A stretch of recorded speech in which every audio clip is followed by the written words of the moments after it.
L'une des surprises de début de saison, conférence Est et Ouest comprises, eh bien c'est les 76ers de Joel Embiid qui jouent au basket. Alors, un Joel Embiid ralenti peut-être, mais 5 victoires inaugurales, une défaite face aux Celtics, merci. D'un point. Tout à fait, dans un match serré, mais il n'empêche que les Philadelphia 76ers ont bien débuté leur saison avec des points forts, toujours sur les arrières, et à Joel Embiid, je le disais, qui est sur le terrain, ce qui est une très très bonne nouvelle pour tous les fans camerounais peut-être, mais surtout de NBA. Bref, Erwan, quand je disais surprise, avec Chicago, les deux dernières équipes qui n'étaient pas invaincues, qui étaient invaincues dans la conférence Est, il reste que OKC maintenant dans toute la NBA, eh bien j'ai envie de te dire que je vois des bons matchs de basket avec une équipe qui me fait plaisir en tout cas. Quel que soit, avant de faire son... et là je vous dis, il va parler du calendrier.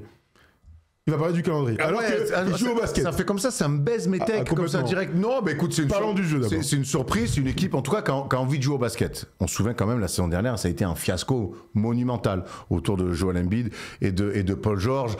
Pour des raisons diverses, mais on voyait que cette équipe, elle était gangrénée de l'intérieur par des stars qui n'assumaient pas leur rôle de star et qui, j'ai l'impression, tiraient tout le monde vers le fond. Alors on a su aussi un petit peu, en discutant cet été, que même la gestion de la franchise et la culture de la gagne, c'était pas leur principal souci à nos amis des Sixers. Cette année, je vois une équipe, en tout cas, qui revient avec un autre état d'esprit, qui a des sourires, ça court, on a envie de jouer ensemble. En tout cas, des mecs un peu revanchards par rapport à la saison dernière. Et ça, c'est le premier bon point pour les Sixers. Et puis, il y a un mec qui continue d'évoluer et qui, lui, pour le coup, par son jeu, par la personnalité qu'il a, c'est Tyrese Maxey, il fait kiffer tout le monde. Et ça, je pense que les mecs, l'année dernière, qui devaient se faire leader par Paul George et Joel Embiid, eh ben, quand même, il devait tirer un peu la gueule. Là, t'as un mec qui est content d'être là et que t'as envie de suivre et qui, en plus, derrière, te fait gagner des matchs. Donc, quand même, déjà, ça change tout. Maintenant, on a vu le premier match de Joel Embiid, on a été très inquiets. Je suis toujours très inquiet pour Joel Embiid. Mais en tout cas, on le voit, il a mis 20, il a mis 25. Parce qu'il est trop fort. Voilà, parce qu'il est, non, mais de toute façon, le problème de Joel Embiid, ce sera jamais son talent. Tout à fait. Mais donc là, maintenant, il est managé aussi.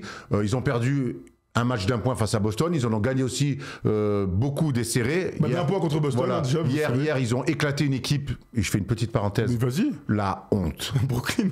Ce que sont les Brooklyn Nets, la honte.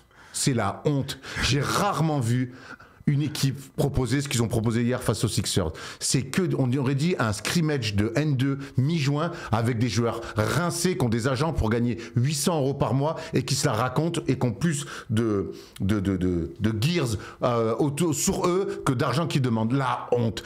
C'est comme ça depuis 3 ans. Oh, non, mais là, c'est pire. Hier, les mecs, ils dépassent sur le cercle, tout le monde tire en première intention. Le Sharp, l'intérieur, là, il est catastrophique. Mais c'est cette équipe, c'est la honte. Jordi Fernandez, pauvre homme. Oui, mais c'est pas de sa faute. Je ferme la parenthèse, honte aux Nets. Mais du coup, ils leur ont cassé la gueule. Hier, ils leur ont mis 30. Parce qu'ils sont meilleurs. À Brooklyn. Voilà. Mais sur des choses simples, de l'envie, de la course. Kelly Oubre dans un rôle de papa. Veggie Edgecombe qui nous régale. On a fait une palette sur lui jeudi. Et puis voilà, Adem Bona qui monte des choses. En fait, tout le monde, en tout cas, tire dans le même sens. Tire dans la même chose. Maintenant, je vais quand même pondérer tout ça. C'est un début de saison quand même avec un calendrier ultra favorable. C'est une équipe sur laquelle il manque encore beaucoup de choses à mon goût, notamment d'expérience. Mais là, tu te projettes c'est l'équipe qui ira pas en playoff. C'est l'équipe qui ira pas en playoff. On finira là-dessus parce que là, du coup, on n'a pas rien à dire. Ouais, c'était une bonne vidéo.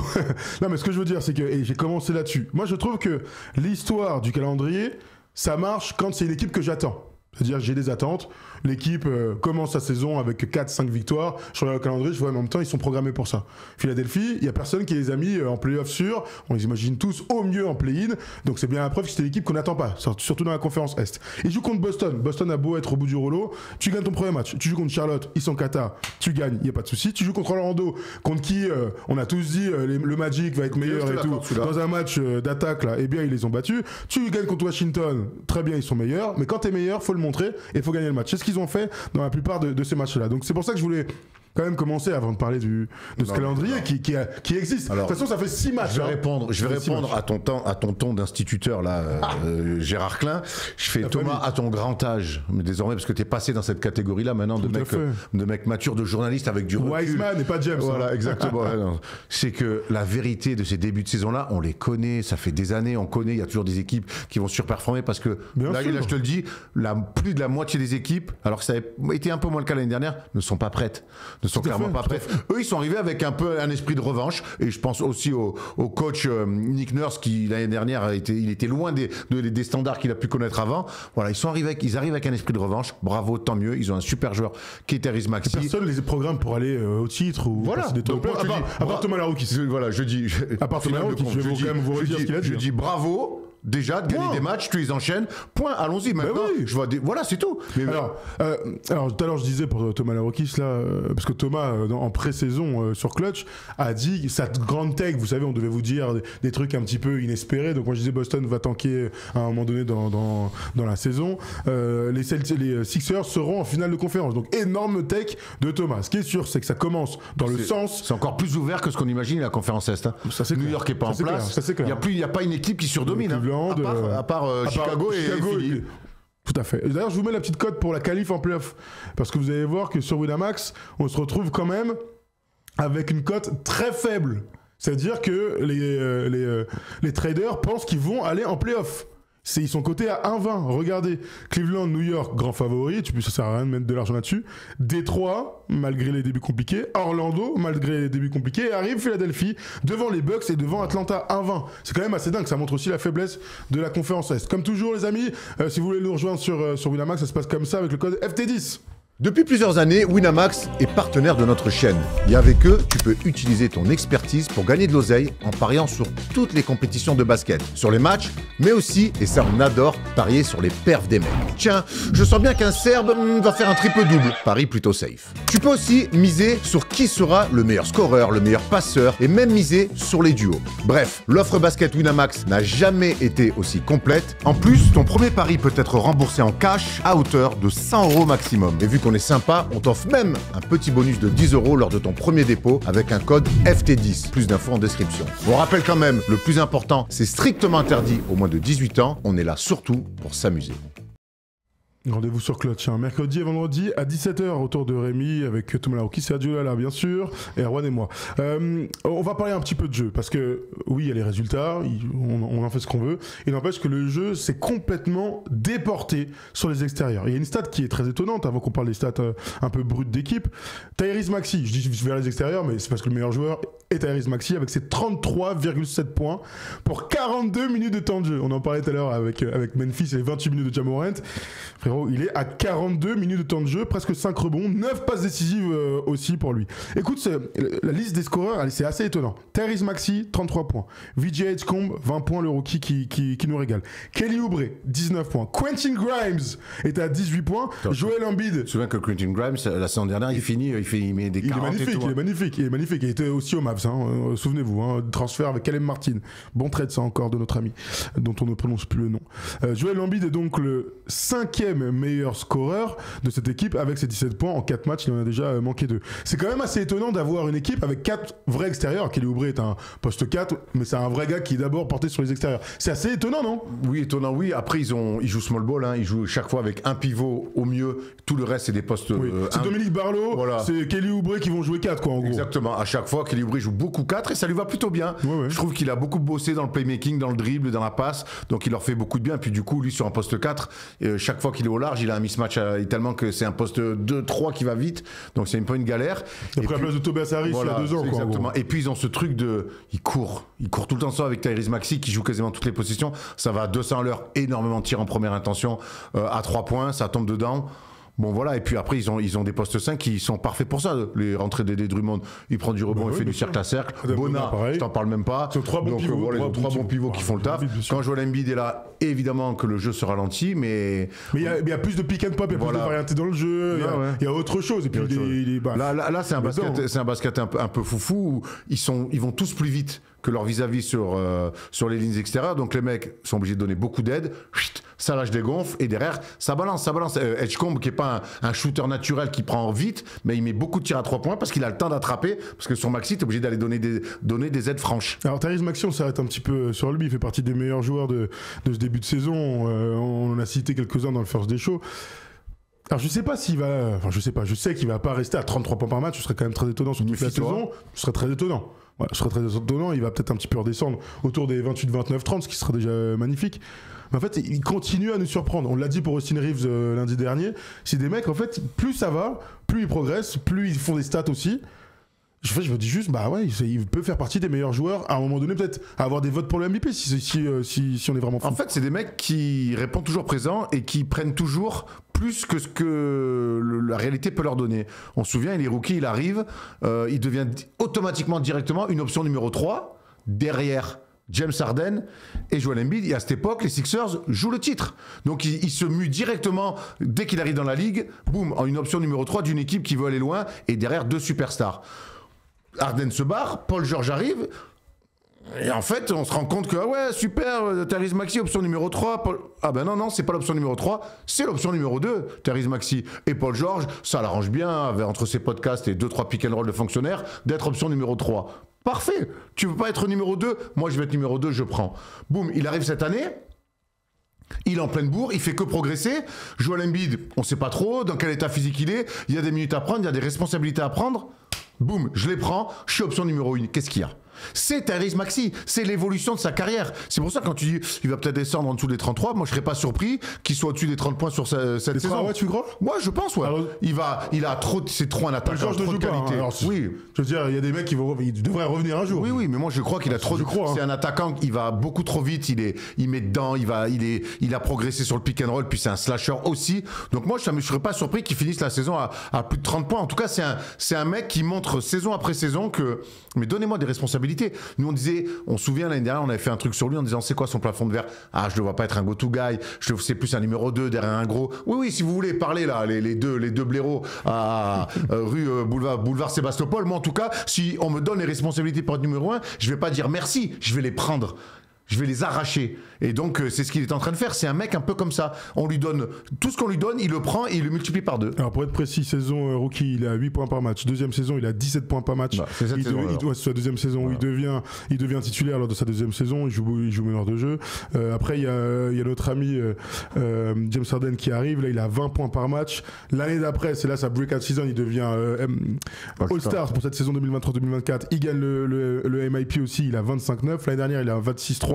Et cette année, donc, il a 33-7. Il est dans une évolution. 33, ça me paraît énorme. Franchement, tu vois, je veux dire, je parlais de 30. Dans mon évolution, je lui ai enlevé 3 ans, en fait. Il y a 2 premières saisons. Mais il n'empêche, en tout cas, c'est l'impression visuelle qu'il laisse. Et non, moi, je pense qu'il peut mettre 30 points par match. Hein. Oui, mais je vais pas te dire non, il a 33-7. Ah non, mais moi tu disais pour les équipes qui sont pas très en place, et puis il y a aussi les mecs qui commencent très très fort les saisons, et qui, grâce aux 2 premières semaines, c'était à 33. Oui, mais. Et puis c'est normal avec le temps, après, tu descends un petit peu. Les défenses vont s'adapter, oui, mais le problème c'est que sur jeu rapide et sur transition, je m'arrête à 1 mètre derrière la ligne, je drive les mecs, il va plus vite que tout le monde. Oui, et dans 2 mois, il ira toujours plus vite que tout le monde. Ok. Bah, s'il a le niveau de Shea l'année dernière ou de Michael Jordan, prenons, hein. Non, mais je parle de stats, voilà, faut qu'il y ait le bilan après collectif qui aille avec. Tout à fait. C'est là où je pense que pour le coup, oui, dans 1 mois et demi, 2 mois, là, le bilan, à un moment donné, il va piquer un peu du zen. Il y a Twixy là qui nous demande qui est le plus rapide entre Maxey et Donovan Mitchell. C'est une bonne question. Ils ont pas les mêmes qualités. Si, c'est des arrières ultra scoreurs. Je dirais Maxey balle en main, en tout cas Maxey. Maxey en allant tout droit. Ouais. Pour aller tout droit, je dirais Maxey. Après, Donovan Mitchell, il a ce truc avec plus pour d'évitement, où il va très vite et puis là, il a du feu dans les jambes. Bon, Maxey aussi. Mais sur un tout droit, je dirais Maxey. Mais à peu de choses près, peut-être que c'est même pas le cas. Hein. Absolument. Là, on chipote. C'est les bonnes questions qu'on pourrait avoir de offense. Vous voyez, ces petites questions à 2 balles. Parlons des autres. Du coup, on a fait la palette sur VJ Edgecombe qui nous régale dans ce début de saison. Ce qui nous bluffe tous, c'est la maturité des mecs. Ils arrivent, sont prêts à jouer physiquement et mentalement à performer. On rappelle 34 points contre Boston lors du premier match. C'est la 3e meilleure marque pour des débuts en NBA. C'est une stat complètement dingue. En 80 piges. Hein. Pour moi, il arrive prêt. Physiquement, alors c'est pas une brute physique, mais il est déjà dessiné, il met dedans, il est en place techniquement, je trouve, pour un rookie, et puis il a des qualités athlétiques, il va vite, il va péter au cercle, Et puis il a un truc que ça s'apprend pas. Il a pas peur. Il a peur de rien. Il est déjà dans son body language, dans son visage. Il est prêt à jouer contre les meilleurs joueurs du monde. Même si en NBA il y a quand même des drôles de joueurs hein, qui font évidemment pas partie du top 400, 350 des joueurs. Tous les meneurs de jeu des Nets. Mais en tout cas lui il sait pourquoi il est venu en NBA. Hein. Oui, ça c'est clair. Mais de toute façon c'est un gros potentiel. Personne n'en doute. Souvenez-vous qu'avant la draft, sur les pics 2-3, Dylan Harper était low-key pour nos amis des Spurs. Il y avait le débat pour Philadelphie entre Ace Bailey et VJ Edgecombe. Ils vont sur Edgecombe en se disant en fait c'est juste le meilleur joueur des deux. Alors Ace Bailey, il a des qualités exceptionnelles. Il commence son début de carrière un petit peu compliqué, hein, clairement, avec des histoires de blessures et qu'il n'arrive pas à performer au Jazz pour l'instant. Ça le regarde. Bon, lui, c'est pas son problème. Il se positionne déjà comme le favori ou l'un des favoris au rookie de l'année. Alors c'est encore une fois très prématuré. 6 matchs. Mais il n'empêche qu'il y a un gars qui a un point par match et c'est lui. On a fait une vidéo sur Dallas la semaine dernière où on parlait des débuts compliqués pour le coup de Cooper Flagg et du contexte compliqué pour Cooper Flagg aussi de devoir alimenter la marque pour Anthony Davis, pour PJ Washington, puis jouer meneur, même si il peut jouer meneur, cette grande phrase, mais c'est pas son poste naturel. Ouais, mais de l'autre côté, pendant que lui struggle à faire ça, même s'il a plutôt bien réagi après un match dramatique, et J.H. Combe il est à 20 points par match. Ouais. En fait, pour moi, alors encore une fois, culture de l'instant si vous voulez. Mais pour moi, je vois VJ Edgecombe être vraiment rookie de l'année et notre ami Cooper Flagg, ça va nous passer sur le zen parce que Nico Harrison, il a voulu le faire jouer meneur avec Jason Kidd et qu'il s'invente des vies. Donc c'est pour ça que quand t'es rookie, même joueur générationnel numéro 1, que t'arrives dans le contexte, il fait tout. Et VJ Edgecombe, il y avait de la place pour lui. Il y a de la place pour lui. Où il allait le chercher sa place, non? Parce que regarde, finalement, il y a des mecs qui étaient là et qui auraient dû... Alors encore une fois, il n'y a pas Paul George, hein. Il n'y a pas Paul George. Kyle Lowry est rentré en jeu. Ça fait 20 ans. Il régale sur le banc. Il est content d'être là. Moi, ça, c'est un bon gars de la night. Ça. Après, je me disais, ces mecs-là, qui ont pris beaucoup d'oseille, ils sont là. Ils rentrent de temps en temps et ils doivent prendre encore 5-6 millions. Attends, je veux te dire, hein, le minimum vétéran maintenant pour Mr. Kyle Lowry, il est à 3,6. Ça a été un peu. Bref. Ouais, ça fait pas beaucoup. Hein. Mec, t'es là, peinard, tu rentres 3 minutes, t'as plus rien à prouver, t'en branles, tu prends 3,6 millions. Ouais, mais bon, tu dis ça comme si le gars s'entraînait pas, il était pas encore à fond et tout. Pour qu'il rentre dans le match, je pense pas qu'il. Non. Je serais curieux d'avoir les vidéos du training camp de Kyle Lowry. Hein. On a plus de français inside pour. Et chez lui à Philly en plus. Ouais, bien sûr. Alors, dans la course au rookie, on y reviendra en cours d'année. VJ Edgecombe est donc le meilleur score avec 20,3 points. Le deuxième, c'est Cedric Howard, le lâche de Memphis. Bichette. Oui, 15 points. Dylan Harper est à 14. Vous avez vu que c'est fait mal au mollet, Dylan Harper. Il y a Con Knueppel qui est de Charlotte là, qui est à 14 points aussi. Cooper Flagg est à 13,8. Ajoutez ça, 6,5 rebonds et 3 passes. Jeremiah Fears qui porte un nom exceptionnel et qui est un flow de mec de 2K, faut dire la vérité. Voilà, tu vois, 0 Fears, comme ça marche. On voit bien que là, il a 13 points. C'est pas le sujet, mais tu vois bien que, en tout cas, VJ Edgecombe a une vraie avance déjà et que Cooper Flagg est quand même bien en retard et qu'il y a des mecs entre les deux. Mais la saison est longue. Oui. La saison est longue. Oui. Tu fais un mois. Oui, attends, vu l'échantillon, tu fais un mois de décembre où t'es bien. Ok, mais il va se passer quoi Dallas Thomas pour que l'autre d'un coup il revienne dans la course? Je sais pas, Anthony Davis il va rater 50 matchs et ils vont prendre un meneur de jeu. Ça peut aller vite, c'est du sport, Erwan. Très bien. Tu sais, tu clignes un œil et hop, Luka Doncic est transféré aux Lakers. Yes. Mais il a pas mis 40 hier, le nul. On avance encore un petit peu sur cette équipe parce que tu parlais tout à l'heure du calendrier. Je vais vous donner quand même le calendrier des Sixers pour voir où est-ce que ça peut continuer pour eux. Ils jouent contre les Bulls, Erwan, mardi soir. Bon match ça. Tu sais que les Bulls ils font kiffer. Aujourd'hui c'était soit les Sixers soit les Bulls et on avait dit quand même le jeudi dernier qu'on allait faire les Sixers, donc on est resté là-dessus. Mais c'est des équipes qui sont fun à voir jouer. Hein. Ça court, ça joue. Tu sais ça joue. Vas-y on joue au libéré. Basket. Ouais, ça joue au basket. Tu vois, joue au basket. Après je pense qu'il y a des transformations de joueurs aussi. Donc là, Maxi, il y a une évolution chez les Sixers, chez les Bulls, que je vois Patosh Williams, enfin. Ouais, vraiment en étant 8e homme aussi. Hein. C'est plus le même rôle, hein. N'oublie jamais ça. Ouais, t'es pas dans le 5, on te demande de venir faire des sales besognes et régale-toi un peu. C'est pas le même job. Et puis les Bulls, ils ont un joueur de basket qui rend tout le monde meilleur. C'est Josh Giddey. Oui, et il joue surtout avec 3 ou 4 meneurs. Il joue avec 3 ou 4 meneurs. Et hier, il n'y avait pas Ayo de Somnou, ça leur a fait du mal. Tu joues avec Trey Jones. Trey Jones, il est dur. Il est dur. Trey Jones, Josh Giddey dans le 5. T'as même encore notre gars, comment il s'appelle, qui était au Bucks encore là. Quel poste? Le meneur, je parle que des meneurs. Le petit. Carter, Javon Carter Qui est là, qui a des minutes. Il n'y a pas encore notre ami Kobe White qui devrait bientôt revenir. Oh, il joue tout le temps avec un ou deux meneurs sur le terrain. Et les meneurs sur le terrain, écoutez, jeune coach, c'est important. Jouer avec 2 meneurs sur le terrain ou 0 meneurs sur le terrain? Dallas ou Chicago? Ça évite de mettre des ballons en touche. Hein. Enfin, quand t'as Jordan et Pippen, en général, tu peux te permettre de jouer sans meneur. C'est pas faux. En tout cas, bon petit match à voir. Ça, c'est match League Pass. Disons que ça va pas passer sur TF1 a priori. Peu de chance. Ce sera pas le seul. Hein. Ce sera pas le seul. Ça, c'est clair. Est-ce que tu voulais rajouter quelque chose sur cette petite équipe de trucs? Alors, si, il y a 2-3 stats que j'étais allé vous chercher quand même. C'est quand même dommage de pas de travailler et de pas vous les dire. Ils sont sur un nuage d'adresse. Hein. Alors vraiment, ils sont sur un nuage, ils sont exceptionnels. Écoutez ça, ils sont 3e meilleur pourcentage à 3 points, à 40%. Ça aide à gagner des matchs.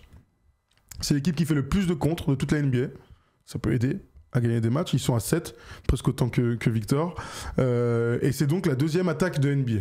Avec un rating offensif qui est complètement délirant. Ils sont à... Attends, je vais te dire ça. J'ai vu ça. La différence avec l'année dernière est très drôle. L'année dernière, au rating offensif, ils étaient à 111. Pour l'instant, ils sont à 123. Ils sont sur des bases de record, quoi, en gros.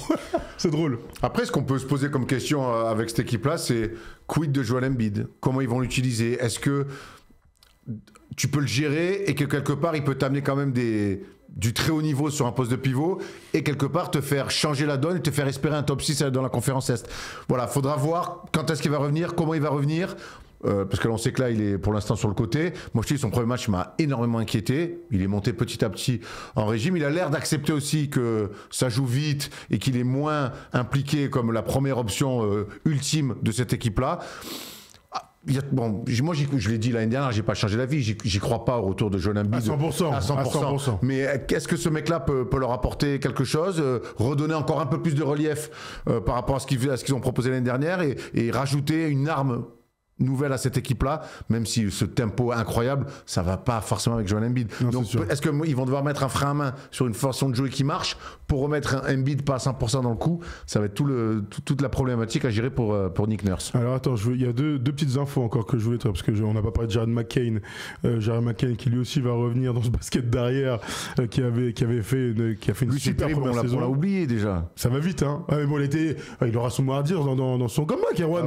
Il a montré des choses. Oui, d'accord, ils ont drafté un mec quasi à son poste. Alors, après, c'est à qui est le meilleur. Ouais. Tu vois, ou alors tu crois pas du tout et tu lui dis de partir, mais vu ce qu'il a fait l'année dernière, non, mais tu vois. Il met dedans, shooter, scoreur, tout ça très bien. Bah oui, tu vois, écoute, on suivra ça. Je regardais pour Paul George s'il y avait une date éventuelle de retour quand même pour ce bon vieux Polo. Est-ce qu'il joue encore au basket? Podcast en public. Pardon? Putain, mon Polo, comment j'en parle maintenant? Lui qui était mon idole, qui me Polo régalait. est l'un des plus grands joueurs surcotés de l'histoire de la NBA, je vous le dis maintenant. Et je suis un fan de Paul George. Mais je pense qu'on l'a énormément surcoté. Et vous allez me dire, ça c'est son 3e MVP. Et vous allez me dire Indiana. C'est il y a tellement longtemps. Alors, dans Offense, j'ai dit, faut prendre les gens avec ce qu'il y a de bien et ce qu'il y a de mal. Mais sauf que la meilleure équipe qu'il ait eue, c'était aux Clippers. Et quand ça le fait pas comme ça, tout le monde est frustré. Grosse carrière surcotée au vu de ce qu'il est en train de coûter dans son dernier passage. Et au vu du blé qu'il a pris. Bah oui, bien sûr. Polo. Je regardais, alors j'ai pas l'info. Si vous l'avez dans le chat, n'hésitez surtout pas. Ça me permet de te relancer une dernière fois, Erwan. Sa dernière question, tu me disais que tu les imaginais même pas aller en playoff. Du coup, avec l'avance qu'ils sont en train de prendre dans cette conférence Est de Naz. Je pense qu'ils vont avoir un coup de mou quand même parce que c'est une équipe jeune. Moi, je te dis, pour moi, Embiid, ça peut être la bascule, mais encore une fois, s'il rentre, s'il revient pas trop mal, ils vont moins courir. S'ils courent moins, est-ce que ça sera la même équipe? Et puis, ils vont pas tourner à 40% sur la saison. Il y a quand même le rookie wall qui va arriver pour certains jeunes joueurs. Qu'il est ouvert en poste 4, c'est cool pour le moment, mais à un moment donné, ils vont aussi charger défensivement et va se faire un peu impacter. Voilà, je pense que c'est une équipe qui va rentrer dans le rang. Et là où peut-être, je suis un peu sévère, et au moins un play-in, en tout cas s'ils vont en play-off, ça sera pour moi par le play-in, mais c'est que cette conférence Est, Atlanta pas au rendez-vous alors qu'on les attendait, Orlando pas... Avec Trae Young blessé, important. Orlando pas encore prêt du tout, New York pas prêt du tout, Cleveland Rien de rare. 4-3. Milwaukee, rien de rare. Donc en fait, finalement, il y a des places à prendre. Et eux, pour le coup, là où tu as raison, c'est que les matchs qu'ils ont pris, ils auront pu à les prendre. Philly, Chicago 5-1. Milwaukee, Détroit 4-2. Cleveland 5e 4-3. Après, on passe à 50%. Miami, New York 6-7 à 3-3. Toronto, Atlanta, Orlando, Boston et Charlotte, c'est à 3-4. On ferme la marche quand même avec, malheureusement, les Indiana Pacers qui sont à 1-5. C'est le même bilan que les Wizards. Et les terribles Brooklyn Nets, champions en 2027, vous l'aurez entendu là en premier, sont à 0-6. Je sais pas ce qui va se passer pour ça. Tu vois, Cooper Flag, au moins il serait pas fait chier. Hein. Mais oui. Allez, vas-y gros, fais ce que tu veux. Tu veux shooter milieu de terrain avec le pied, mais c'est un bon choix gros. Alors la dernière info que je peux vous donner, c'est que Paul George pourrait revenir demain. Game time decision. Ah bah, écoute, 4 novembre. Back in the game, qu'est-ce qu'on en fait? On le laisse un peu sur le banc et après on le remet dans le 5? Est-ce qu'il aime le basket encore? Non. Il a envie de parler. Bah oui. Mais bon, il va faire comme Bradley Beal. Un jour, ils vont le couper et puis il va renforcer les Los Angeles Lakers. C'est écrit. C'est son rêve de gamin. Bon. C'est même plus marrant du coup, les buyouts comme ça. Ouais, mais ça fait partie du jeu, Erwan. Qu'est-ce que tu veux que je te dise? Allez, je vais quand même vous donner le Paul George, fin de contrat. Allez, Paul George, il y a un an, il avait prolongé pour 212 millions de dollars. Sur combien? Sur 4 ans. Oh il est en contrat jusqu'en 2027-2028. Il a une player option en 2027-2028 à 56 millions de dollars. Cette année, il est à 51 millions de dollars. L'année prochaine, 54. Bravo, messieurs. Allez, on s'arrête là-dessus sur les Sixers. Rendez-vous jeudi, peut-être pour en reparler, si le match entre les deux leaders de la conférence Est dans les news. C'est promesse.